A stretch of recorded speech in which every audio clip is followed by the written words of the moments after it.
많은 사람들이요, 크리스마스 하면 설레어 합니다. 교회를 다니든 안 다니든 크리스마스 하면 굉장히 들뜬 분위기, 행복한 표정. 네.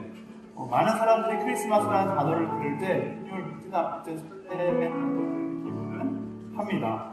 제가 대학원 다닐 때 미국인 교수님이 있었는데, 교수님이 한국에 와서 이해할 수 없는 것 두 가지가 있는데, 하나는 석가탄신일날 신학교가 쉬는 걸 이해 못하겠고, 두 번째는 크리스마스 때 절에서 행사를 하는 걸 이해하지 못하겠다라고 이야기했던 이야기가 생각이 나요. 사람들은요, 크리스마스 하면 산타클로스 혹은 선물, 연인, 데이트 막 이런 이미지를 떠올리거든요.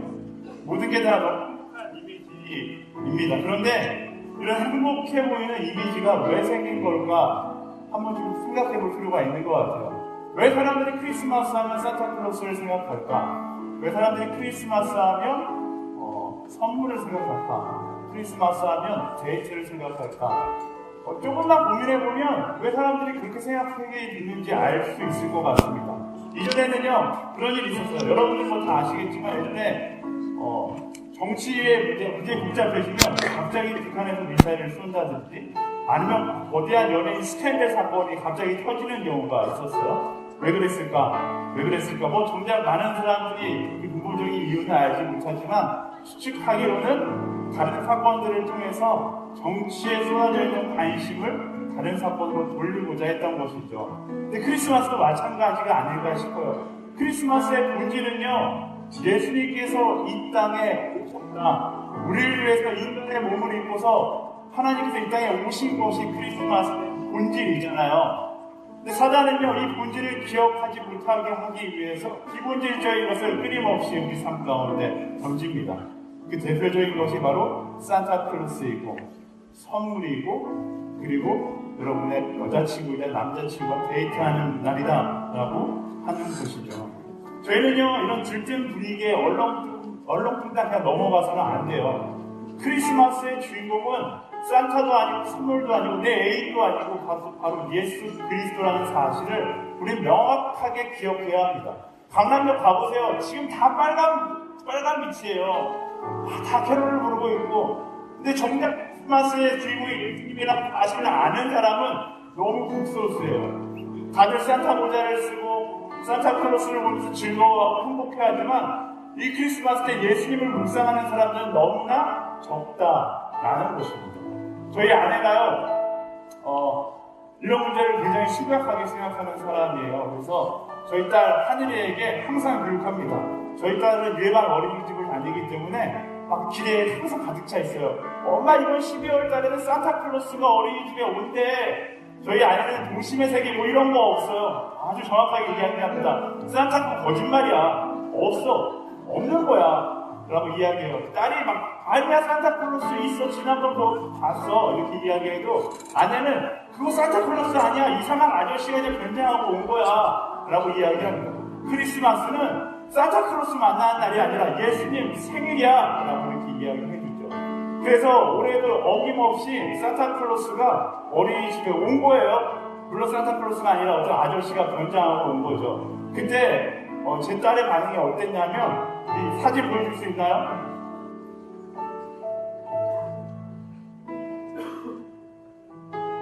안 되나요? 안 된대요. 네, 나중에 이따가 하나 더 넘겨주세요. 여기가 아니라, 네, 제 딸의 표정이 저랬어요. 저는 제 딸의 저 표정을 보면서 어린이집에서 굉장히 미안해하면서 저에게 사진을 보냈는데 저는 너무나 자랑스러웠어요. 크리스마스는 예수님 생일인데 이 아저씨 도대체 뭐지? 저는 저 딸의 표정이 산타클로스를 만나는 우리의 표정이 되어야 한다고 생각합니다. 크리스마스의 본질은요, 산타에 있지 않아요. 선물에 있지 않아요. 데이트에 있지 않아요. 딱 저 표정처럼 너는 뭐냐? 오늘의 주인공은 예수님인데 우리가 그 마음을 가지고서 이 크리스마스를 맞이해야 하는 것입니다. 만약 그렇지 않고요, 우리가 이 크리스마스를 얼렁뚱땅 세상의 분위기에 빠져서 빨간색 갖고 산타클로스를 기대하고 선물을 기대하며 나아간다면 예수님은 아마 우리에게 엄청나게 서러워하시겠죠. 뭐라고 하시겠어요? 내 생일인데 왜 너가 기뻐하냐? 내 생일인데 너네 지금 뭐하고 있니? 생일날 내 생일을 몰라주는 거 여러분 굉장히 서운해하잖아요. 근데 예수님은 크리스마스라고 자기 생일이라고 선정까지 하는데 우리 나몰라라고 세상의 분위기에 휩싸여서 선물만 생각하고 산타만 생각하고 연인과 데이트만 생각한다라면 예수님은 너무나 서러우실 것 같아요. 오늘 우리가 성탄절 예배를 드리는데요. 오늘 성탄절 예배라고 해서 빨간색으로 물들이고서 그냥 우리 행복하게 예배 드리자 이런 수준의 예배가 되지 않았으면 좋겠어요. 크리스마스잖아요. 이 예배는 어쩌면 1년 가운데 가장 기쁨의 예배가 돼야 되고 가장 진심의 예배가 돼야 되고 가장 감사의 예배가 돼야 되고 가장 눈물을 흘리는 예배가 될 수 있어야 한다라는 것이죠. 그래서요, 오늘 예배를 특별하게 제가 설교를 시작하는 거는 우리가 그걸 마음 가운데 기억하고서 이 예배를 들어갔으면 좋겠어요. 내 마음 가운데 크리스마스에 대한 헛된 생각들을 다 내려놓고 일단 예수님 한 분만 기억하면서 이 예배를 시작했으면 좋겠습니다. 그렇게 하실 수 있겠어요? 제가 크리스마스만 되면 항상 외치는 말이 있죠. 옆 사람에게 말해줄까요? 크리스마스의 주인공은 너가 아니야 이렇게 이야기해줄까요? 크리스마스의 주인공은 오직 예수 그리스도 한 분뿐이십니다. 이제 우리 그 마음을 담아서 자리에서 다 같이 일어나 보겠습니다. 다 같이 자리에서 일어나서 함께 기도하면서 이 예배를 시작했으면 좋겠어요. 내 마음 가운데 크리스마스에 대한 잘못된 이미지 주님 다 지워주시고 오직 한 번 예수님만 생각하는 그런 예배가 되게 하여 주시옵소서. 이 예배 시간을 통하여서 세상이 이야기하는 빨간색에 물든 크리스마스, 물론 빨간색, 제가 빨간색을 입고 다니는 친구한테 물었어요. 왜 빨간색 입고 다녀? 왔어 이렇게 하니까 막 굉장히 죄책감을 느끼다가 이야기하죠. 예수 그리스도의 보혈을 피해요 이렇게 이야기하더라고요. 네. 여러분도 빨간색 입는 사람 있는 것 같은데 네.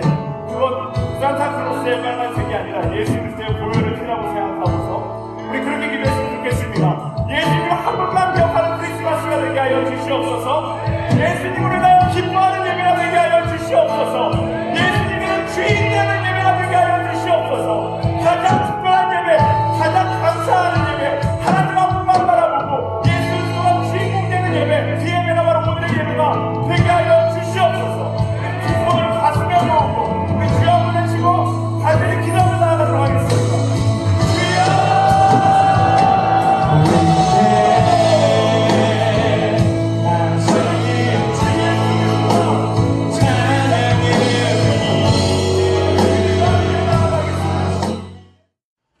예수님께서 이 땅에 오신 사건은요, 산타 할아버지의 선물과 비교할 수 없을 만큼 훨씬 큰 선물입니다. 크리스마스 하면 선물을 떠올릴 수 있지만 산타 할아버지의 선물이 아니라 예수 그리스도라는 선물을 떠올려야 하는 것이죠. 크리스마스가 되면 전 세계가 화려한 장식을 하고 기뻐하지만 최초의 크리스마스는 그런 분위기가 분명히 아니었습니다. 여러분 다 알고 있듯이 최초의 크리스마스는 오늘처럼 밝은 느낌도 아니었고 빨간색 느낌도 아니었어요. 말씀의 기초에 상상하는 예수님이 태어나시는 순간은 잘 알잖아요. 짐승으로 북적이는 마구간, 가축들이 음식을 먹던 구유, 의사도 없고 축하해주는 사람도 없는 외로운 밤. 지금이야 뭐 전등이 있고 전기가 있으니까 밝기라도 하지 그때는 깜깜했을 거예요. 성경을 읽을 때 그냥 막 읽지 말고요. 거룩한 상상력을 가지고 읽어보세요. 그러면 예수님께서 얼마나 암울한 밤에 태어나셨는지를 묵상해 볼 수 있습니다. 축하해주는 사람 아무도 없이 외로운 그 밤, 메시아가 태어났다고 이야기하는 그런 메시아 탄생의 배경치고는 너무나 초라한 밤에 태어났습니다. 여러분 가운데 이것보다 더 초라하게 태어나신 분들이 있을까요? 아마 여러분들 거의 대부분 산부인과에서 의사 선생님을 통하여서 엄마 뱃속으로부터 나왔을 거예요. 네. 저는 그래도 좀 특이하게 태어났어요. 네. 저 때는 저희가 삼형제인데 제가 고향이 전라도 순천이거든요. 뭐 가정형편이 그렇게 좋지 않았던 것도 있고 병원이 워낙 저희 집에서부터 멀리 떨어져 있어서 저희 삼형제 모두 다 저희 집 안방에서 저희 할머니가 받으셨다고 하더라고요. 저는 이게 특이한 건지 몰랐는데 초등학교 때 학교에서 저희 때는 뭐 이렇게 조사하는 게 많았는지 선생님이 물어봤어요. 이렇게 산부인과에서 태어난 사람 왜 다 손드는 거예요. 그래서 집에서 태어난 사람 종을 딱 손을 들던 기억이 있습니다. 굉장히 집에서 태어나는 게 요즘은 특별한 거구나 라는 생각을 해봤어요. 근데 예수님의 탄생은요 그 정도 수준이 아니었어요. 아주 초라하고 지저분한 곳에서 예수님은 첫 번째 생일을 맞이하셨습니다. 예수님은 말 그대로 가장 낮은 곳에서 가장 초라한 모습으로 태어나신 거예요. 예수님께서 왜 이렇게 초라한 모습으로 태어나셨을까? 초라한 곳에서 왜 그렇게 태어나셨을까? 예수님의 초라한 장소는 두 가지를 의미한다고 합니다. 첫 번째는 더러움을 상징한다라고 이야기해요. 죄로 더러워진 우리에게 찾아오신 예수님, 죄로 더러워진 우리 마음 가운데 예수님께서 찾아오셨다라는 거죠. 마가복음 2장 17절 말씀 보여주실 수 있나요?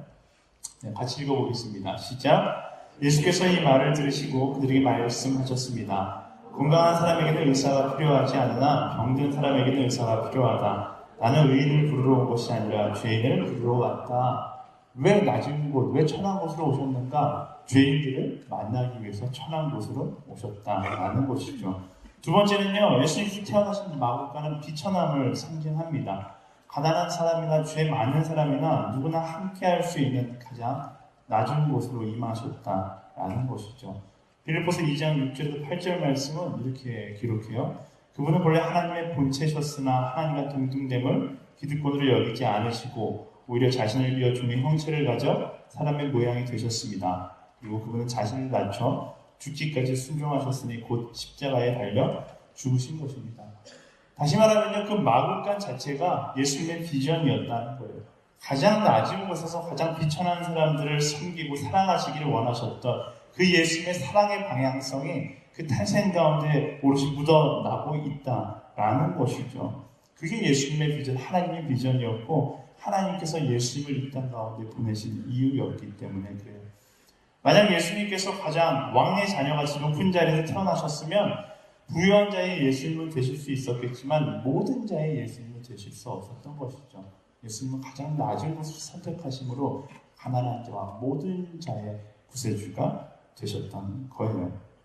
그리고 바로 그 가장 낮은 곳, 비천한 곳, 그 마국간이 예수님의 비전이 시작된 공간이었던 것이죠. 그래서요, 우리는요, 그 예수님을 따라서 낮은 곳으로 나아갈 수 있는 사람이 되어야 하는 것입니다. 예수님의 탄생을 보면서 마국간에서 태어났구나, 이 정도로 그냥 끝내는 건 여러분 이 허브 예배 드릴 필요 없어요. 저기 9시, 11시에 꿈마이올에 가면 여러분 수준에 딱 맞는 예배들이 있습니다. 허브 예배의 수준에 맞추려면 거기서 끝나는 것이 아니라 예수님이 가셨던 그 비전, 그 방향성을 나도 따라 가야겠다라고 결단할 수 있는 그 말씀 묵상의 성숙함이 있어야 하는 것이죠.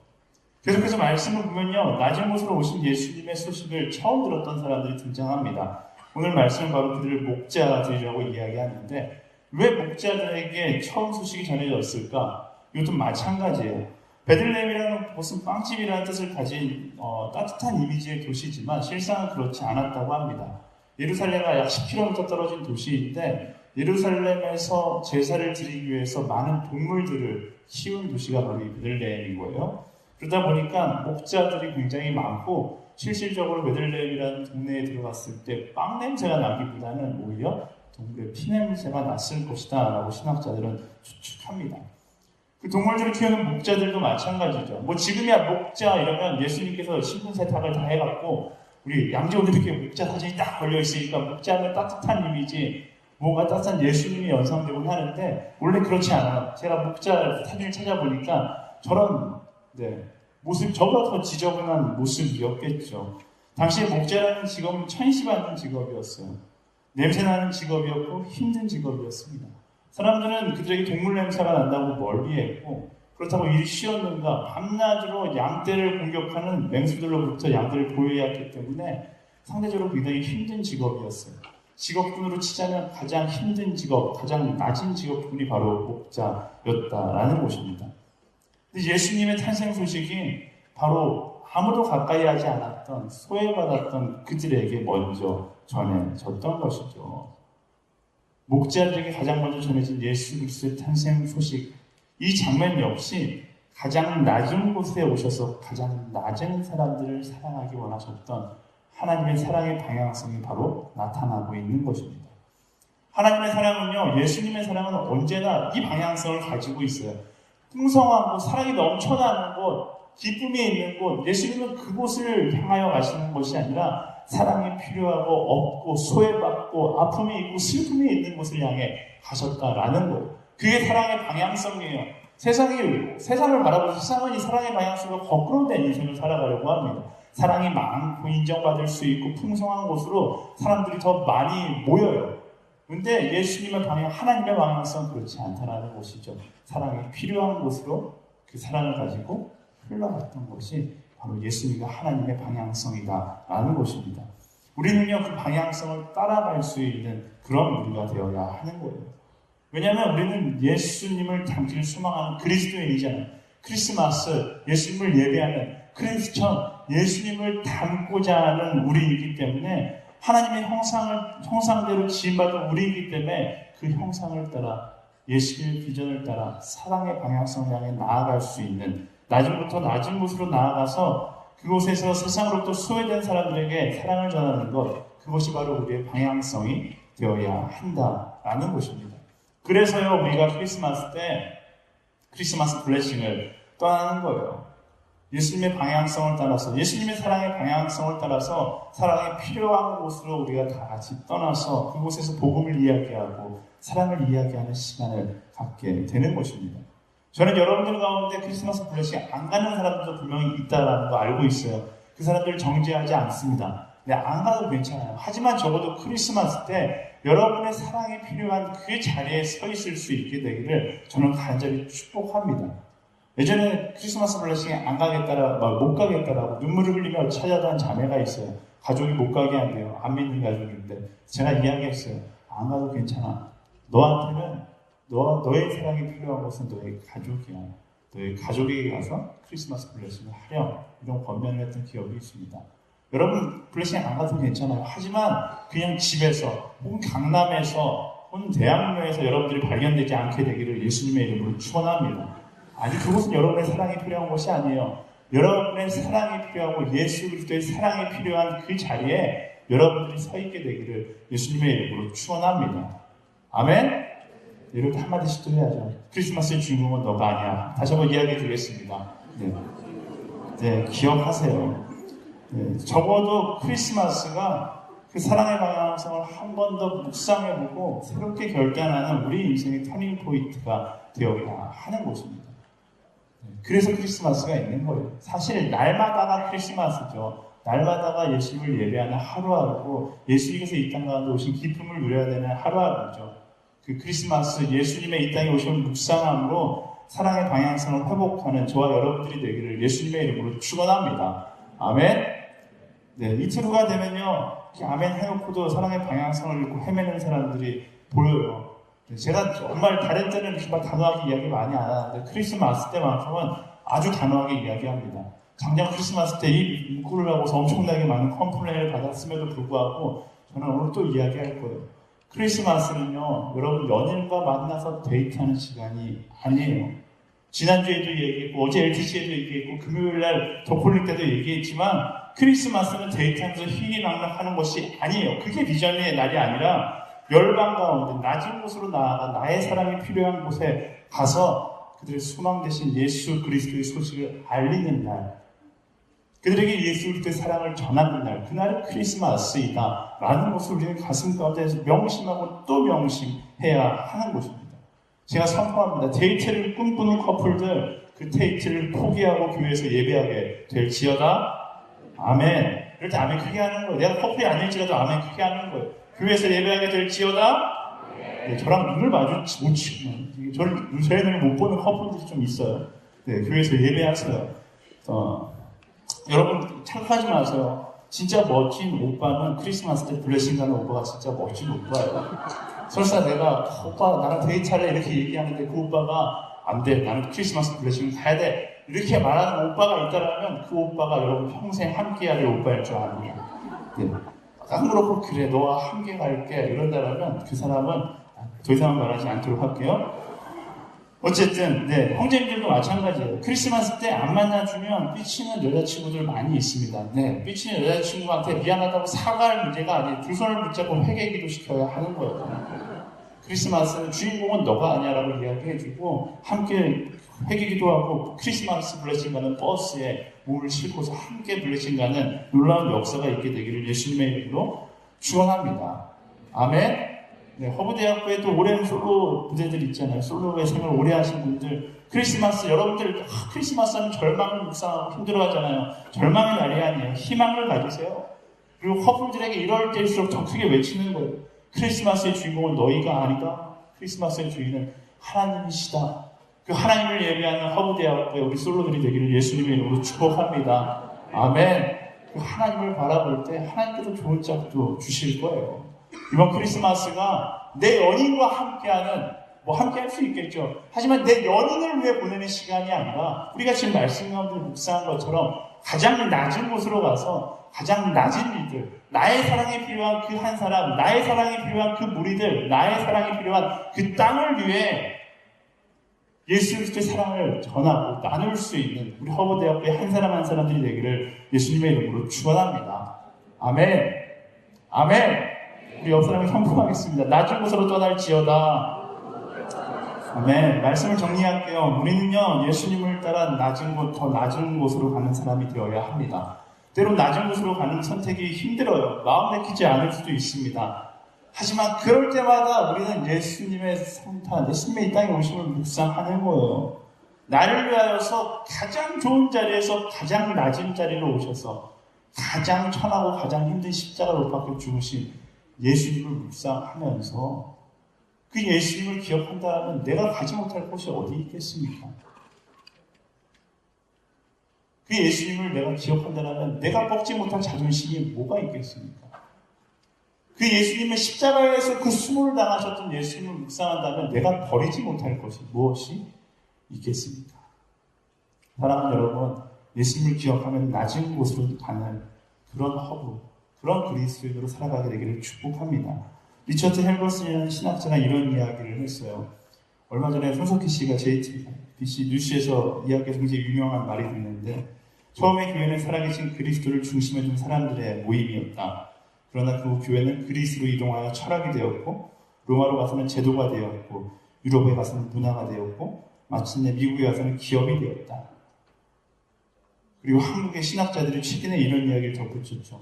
그리고 그 기독교가 한국에 와서는 대기업이 되었다. 사랑하는 여러분, 이게 오늘 세상 사람들의 눈에 비춰지는 교회의 모습이에요.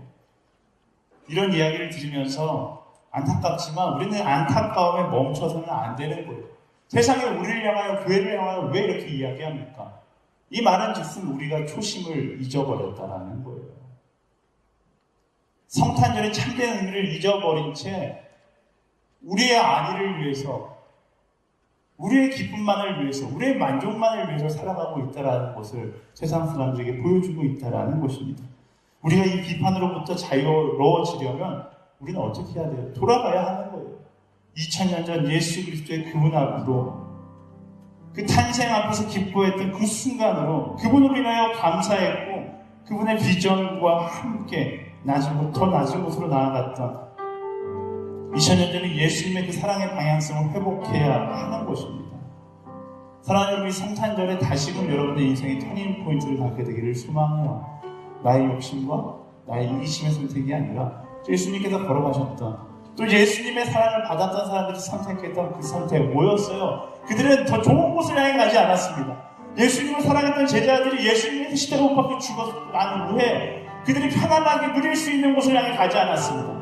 다메섹 도상에서 예수님을 만났던 사도 바울이 예수님을 만난 이후에 그가 편한 인생을 살아가지 않았습니다. 그들이 선택했던 건 낮은 곳이었고, 더 낮은 곳이었고, 소외받는 사람이었고, 예수 그리스도의 사랑을 알지 못하는 곳이었고, 핍박받는 자리였으며 그들을 못 박는 고통의 자리였다는 사실을 우리는 기억해야 돼요. 예수님의 성탄의 기쁨, 2000년 전 그 기쁨으로 돌아간다라면 오늘 우리는 어떤 선택을 할까요? 오늘 우리는 어떤 선택을 할까요? 나의 유익을 위한 길? 그렇지 않아요. 예수님께서 걸어가셨던 그 사랑의 방향성을 따라 낮은 곳, 더 낮은 곳으로 가게 되는 것이죠. 그게 바로 예수님께서 이 땅 가운데 오셨을 때 예수님이 가지셨던 마음이 아닐까 싶어요. 우리 그 마음을 가지고서 시간 우리 함께 기도했으면 좋겠습니다. 우리 기도할 때 그 현재에 있는 사람을 위해서 함께 기도할 텐데요. 하나님, 이 낮은 곳에서 아무의 관심도 갖지 못한 채 묵묵하게 살아가는, 어쩌면 외로움에 떨며 살아가고, 어쩌면 상처 속에 살아가고, 아픔 속에 살아갈지 모르는 이 한 사람 가운데 주님 함께하여 주시옵소서. 2000년 전 우리 인생 가운데 찾아오셨던 것처럼 이 사람의 인생 가운데 주님 찾아가 주시옵소서. 우리 편지를 쓴 사람을 위해서 우리 카드를, 저는 항상 모션을 취하는 걸 좋아해요. 카드를 우리 가슴에 얹고 이 사람을 위해서 함께 다 같이 큰 소리로 기도하지 않아도 괜찮습니다. 하지만 진심을 꾹꾹 담아서 예수님 이 사람만큼은 진짜 사랑해 주셔야 합니다. 그 마음으로 그 사람을 생각하며 함께 기도하며 나아가도록 하겠습니다. 함께 기도하겠습니다. 주님 그렇습니다.